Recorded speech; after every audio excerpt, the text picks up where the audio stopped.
Inflation in the U.S. has shown a decrease for the second consecutive month, indicating that the earlier surge in prices might be stabilizing. This trend could prompt the Federal Reserve to consider reducing its benchmark interest rate from its 23-year high.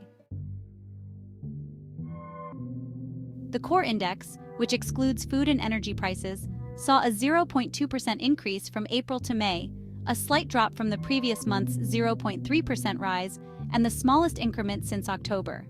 Year over year, core prices rose by 3.4%, marking the lowest increase in 3 years.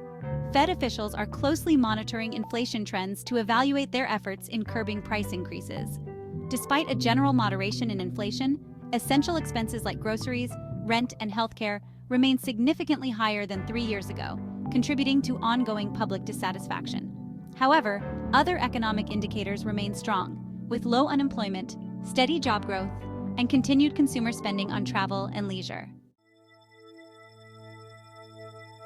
The latest data suggests that consumers are starting to experience relief from the price hikes of recent years. Grocery prices remained stable from April to May, following a slight decrease the previous month. Over the past year, food prices have risen by only 1%, although they are still about 20% higher than 3 years ago. Nationally, average gas prices fell by 3.6% from April to May, although they are still up by 2.2% compared to last year. The decline has persisted, with gas averaging $3.45 per gallon as of Wednesday, down 17 cents from a month ago.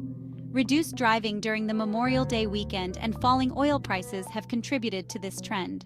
Overall, inflation also decelerated last month, with consumer prices remaining steady from April to May. Year over year, prices increased by 3.3%, down from the previous month's 3.6% rise. The Fed has maintained its key rate steady for nearly a year after having raised it in 2022 and 2023 to combat the highest inflation rates in 4 decades. These higher rates have resulted in more expensive mortgages and other forms of borrowing. While inflation is now well below its peak of 9.1% in mid-2022, it remains above the Fed's target.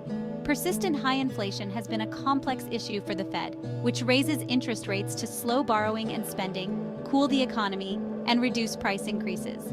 Continuing high borrowing costs could risk weakening the economy excessively and triggering a recession. Conversely, cutting rates too early could reignite inflation. Most policymakers believe that their current rate policies will gradually slow growth and control inflation over time. Recent signs suggest that inflation may continue to decrease in the near future. Americans, especially those with lower incomes, are reducing their spending.